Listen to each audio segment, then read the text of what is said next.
diproses ke jalur hukum perdata ya, sesuai dengan pasal 12 sekian itu yang selalu dilontarkan, atau tim kuasa hukum visit datang ke rumah memproses Anda ke jalur hukum, atau debt collector datang ke rumah membawa polisi dan memproses Anda ke jalur. Ini harus diluruskan oleh pihak kepolisian, baik itu jaksa, baik itu hakim maupun pihak berwajib langsung. Kenapa? Seakan-akan saya perhatikan makin ke sini si debt collector pinjol ini malah mempermainkan hukum. Halo, assalamualaikum warahmatullahi wabarakatuh. Selamat malam buat teman-teman semuanya, khususnya yang sudah menantikan video-video terbaru atau updatean terbaru dari channel Solusi Utang ya per hari ini. Oke, ini menarik, mungkin tidak keluar juga dari pinjaman online ya, soalnya memang berputar di sana aja gitu loh ya. Pertanyaannya pun juga seperti itu, yang dilontarkan oleh pinjaman online pun tidak jauh-jauh beda. Tapi ini agak dipertegas aja kayaknya gitu loh, bahwasanya mereka ingin memproses Anda ke jalur hukum ya, dan bagaimana untuk Anda menghadapi pinjol-pinjol nakal yang selalu menekankan Anda akan diproses ke jalur hukum perdata, atau dikatakannya mau dipenjara atau mau dipidana. Ini bukan video satu atau dua lagi, tapi video ini khusus untuk Anda yang mau menghadapi ancaman dan tekanan bagi mereka yang selalu melontarkan kata-kata itu, terutama bagi Anda yang baru telat bayar dan gagal bayar di pinjaman online ya. Simain video ini sampai habis, jangan di skip juga, dan dibantu juga untuk di support, di like dan di share juga channel ini, supaya channel ini makin berkembang, dan paling tidak satu like-an atau supportan dari Anda, video ini bisa direkomendasikan ke 10 orang yang benar-benar membutuhkan soal edukasi dan motivasi tentang pinjaman online. Dan yang mau bergabung di grup WhatsApp, silahkan tinggal klik tombol gabung yang ada di bawah nama channel. Silahkan. Diproses ke jalur hukum perdata ya, sesuai dengan pasal 12 sekian itu yang selalu dilontarkan, atau tim kuasa hukum visit datang ke rumah memproses Anda ke jalur hukum, atau debt collector datang ke rumah membawa polisi dan memproses Anda ke jalur pidana. Nggak heran kan dengan ancaman-ancaman seperti itu. Yang menjadi pertanyaannya adalah bagaimana cara menghadapinya, Bang? Ini yang jadi pertanyaan loh. Ya, padahal saya sudah menerangkan berulang kali. Mungkin ini agak sedikit dipertegas saja. Bagaimana cara menghadapinya? Terkadang ada yang galbay di EasyCash mendapatkan ancaman yang sama. Di Rupiah Cepat, pinjam duit, di Aku-Laku, di Uangmi, di Kredivo, atau di Modal Nasional, sering mendapatkan arahan-arahan sepertinya kita sedang belajar hukum gitu loh. Kita galbay, kita tidak mampu bayar, kita telat bayar, tapi kita diajarkan tentang pasal-pasal oleh debt collector. Saya dulu juga pernah membikinkan videonya. Yang hal-hal yang seperti ini harus diluruskan oleh pihak kepolisian, baik itu jaksa, baik itu hakim maupun pihak berwajib langsung. Kenapa? Seakan-akan saya perhatikan makin ke sini si debt collector pinjol ini malah mempermainkan hukum untuk menakut-nakuti atau menekan para nasabah mereka yang telat bayar, macet bayar, atau bahkan tidak mampu bayar. Seakan-akan pasal-pasal itu dijadikan sumber kekuatan untuk melakukan penekanan. Makanya saya bilangin, kalau bisa dari pihak kepolisian, dari jaksa, dari hakim, ini harus diproses gitu loh. Sementara polisi aja untuk menjatuhkan seseorang dikenakan pasal sekian, itu dilakukan penyelidikan, diproses dulu, lengkapi dulu barang buktinya. Tapi pinjol melalui debt collector tidak butuh hal itu. Asalkan sudah telat bayar, mereka bilang ini bisa kena pasal penggelapan, penipuan, melarikan uang perusahaan tanpa mereka kaji peristiwanya seperti apa. Ya, memang mereka keterbatasan juga dari ilmu hukumnya. Ya mungkin mereka hanya mempelajari ya sepintas itu aja, terkadang di copy paste aja udah dikirimin kepada nasabah-nasabah mereka yang macet bayar. Ini diminta dilurusin oleh pihak yang berwajib, jaksa dan hakim. Ya, supaya kita bisa dapat pasal-pasal ini adalah pasal-pasal pasti. Jadi kalau itu dijadikan sebagai permainan, Untuk menakut-nakuti masyarakat Indonesia, rasa saya kurang pas juga kalau itu selalu dilontarkan dalam aksi penagihan. Oke, bagaimana caranya kita menghadapi ketika kita ditekan atau diancam mau diproses ke jalur hukum?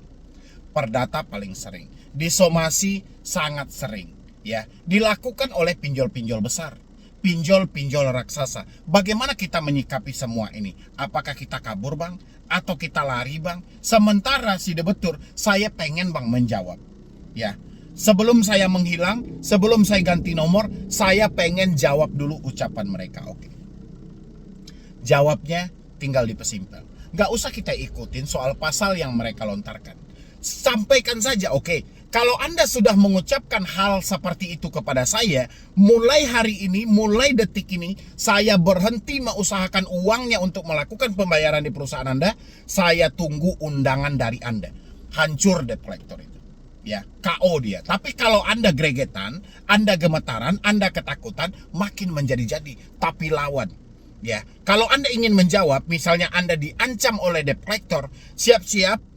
Tim legal kami bersama tim kuasa hukum siap datang ke rumah Anda, memproses Anda ke jalur hukum. Oke, sejak saya membaca chat ini, saya pastikan saya tidak lagi mengusahakan uangnya dan saya tunggu undangan dari Anda dan saya tunggu kedatangan sesuai yang Anda sebutkan dan data saya masih lengkap, alamat saya masih itu, saya tunggu hari ini juga. Lawan. Ya, ini kalau kita ikutin irama ini, kita akan dikejar terus. Tapi kalau kita lawan, si DC akan berbalik. Anda boleh uji. Ya, begitu Anda diancam, begitu Anda ditekan, lawan mereka. Ya, ketika Anda melawan, mereka merubah wajah. Ya, semulanya yang Persi jahat dengan nomor handphone tidak menyebutkan nama aplikasi, masuk Persi baiknya dengan nomor ada foto profil dari pihak aplikasinya langsung, habis itu mereka dengan SOP-nya. Selamat siang, kami dari ini, mohon dibayarkan tagihan Anda bla bla bla. Ya, Persi jahatnya sudah KO. Kayak gitu. Dan begitu juga ketika Anda diancam mau disebarkan data. Ya, Anda jawab semuanya oke. Anda lakukan sebar data, satu bukti aja cukup untuk saya berhenti selamanya membayar di aplikasi Anda. Bisa nggak selantang itu? Tanpa ada rasa takut, tidak ada yang perlu Anda takutin. Ya, Anda meminjam di pinjol, walaupun itu kesalahan Anda tidak terlepas dari kesalahan pihak pinjolnya, kenapa tidak mengkaji lebih jauh dulu sebelum memberikan dana kepada si peminjam? Kenapa hanya membutuhkan data lengkap, data lama, dan data komplit? Kenapa hanya itu yang dibutuhkan? Kenapa tidak mempunyai tim analis yang jelas untuk menguji dulu, menjelaskan dulu, melihat dulu layak atau tidaknya orang ini diberikan pinjaman? Ya, jadi Anda stop merasa bersalah dalam diri Anda. Jangan selalu menyesali keadaan. Bukan Anda salah sepenuhnya, pihak pinjol juga salah. Ya, iklannya seperti apa? Daya tariknya seperti apa? Gimmicknya seperti apa? Tipu muslihatnya seperti apa dalam mengiklankan produk mereka? Ya, nggak bisa dong kesalahan hanya sama kita, nggak bisa. Anda hanya ketakutan ketika telat bayar, tidak mampu bayar, Anda diproses ke jalur hukum. Stop ketakutan Anda hari ini. Ya, kita mau ganti tahun. Kalau Anda nggak introspeksi diri hari ini untuk menghilangkan rasa takut Anda akan hancur beneran. Anda akan habis-habisan ditekan oleh debt collector. Ya, pinjaman online sudah tidak bisa lagi Anda basmi. Nggak bisa lagi Anda bersuara blokir pinjol legal, nggak bisa lagi. Ya, ada OJK di balik itu. OJK tidak membaca kesalahan apapun yang terjadi. Tinggal dari diri Anda. Anda mau atau tidak, buang pinjol dalam hidup Anda, persetan soal proses hukum mereka. Begitu cara menghadapi ketika kita diancam, ketika kita ditekan. Bukan malah, Bang, gimana Bang? Benar kamu datang atau tidak? Bukan seperti itu konsepnya. Ya, bukan saya hanya berdiri aja di sini, tidak. Saya mempraktekannya. Saya pernah di posisi Anda gitu loh. Ya, makanya saya bisa ngomong. Saya bisa menjelaskan. Ya, poinnya adalah komunikasi. Mereka melakukan penekanan itu via WhatsApp. Mereka mengirimkan email kepada Anda, mereka telepon Anda, mereka bangunkan drama tadi untuk menakut-nakuti Anda. Ini strategi. Ya, sudah dimarketingkan sejak awal. Anda memasukkan data, Anda mendownload aplikasi, masukkan data, marketing sudah jalan. Bagaimana menjangkau Anda yang tidak mampu bayar nantinya? Karena semua nasabah wataknya akan berbeda. Ya, ada yang tepat waktu, ada yang tidak. Dan si pinjol telah memperhitungkan hal itu. Kenapa teman-teman selalu baperan? Kenapa teman-teman selalu terbawa suasana? Makanya saya sampaikan, stop menyesali diri, stop menyalahkan diri. Kesalahan tidak sepenuhnya milik Anda. Ada juga kesalahan dari si pinjolnya. Ya, kenapa tidak transparan? Kenapa begitu kita mengajukan sebesar itu biaya layanannya? Kenapa kita mengajukan sebesar itu biaya bunganya? Kenapa kita mengajukan tenor yang semulanya katanya 1 bulan bisa 2 kali dalam sebulan? Ya, tidak transparan. Tujuan mereka adalah bagaimana Anda mendownload, Anda meminjam, data Anda komplit. Begitu Anda telat bayar, data Anda kami sebar.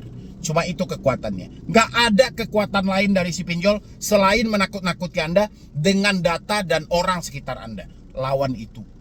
PR Anda cuma satu itu aja. Kalau Anda mampu melawan, nggak Anda bayar pun utang selesai. Ya, walaupun BI checking hadangan Anda, daripada gali lubang tutup lubang, makin hancur.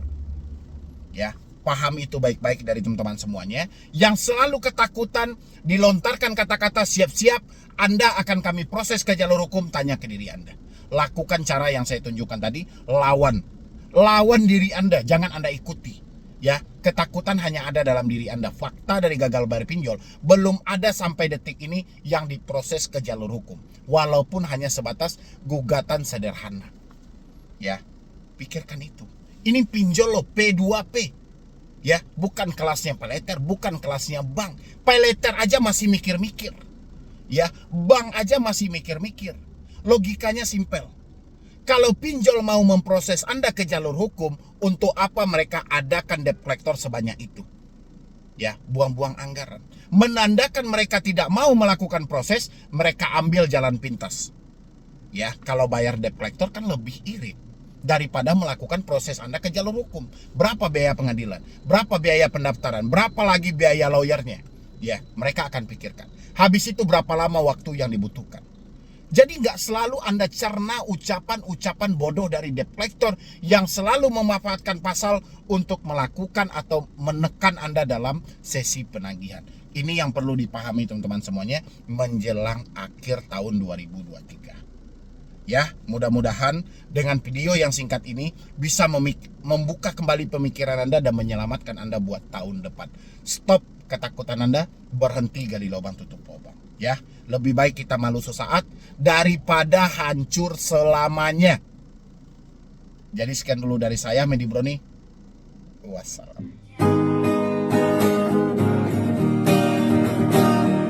Di malam ini mata tidak terpejamkan, mikirin hutang yang gak pernah habis, akibat kecerobohan, terjebak di dunia hutang. Pinjol, pinjaman tolol, membunuh tanpa menyentuh.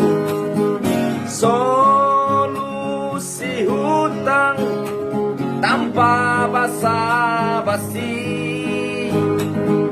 menyelamatkan semua generasi.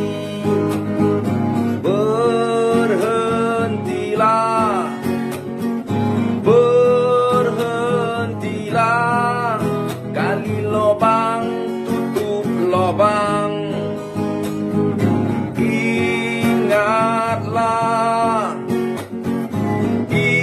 ingatlah, lebih baik malu sesaat daripada hancur selamanya.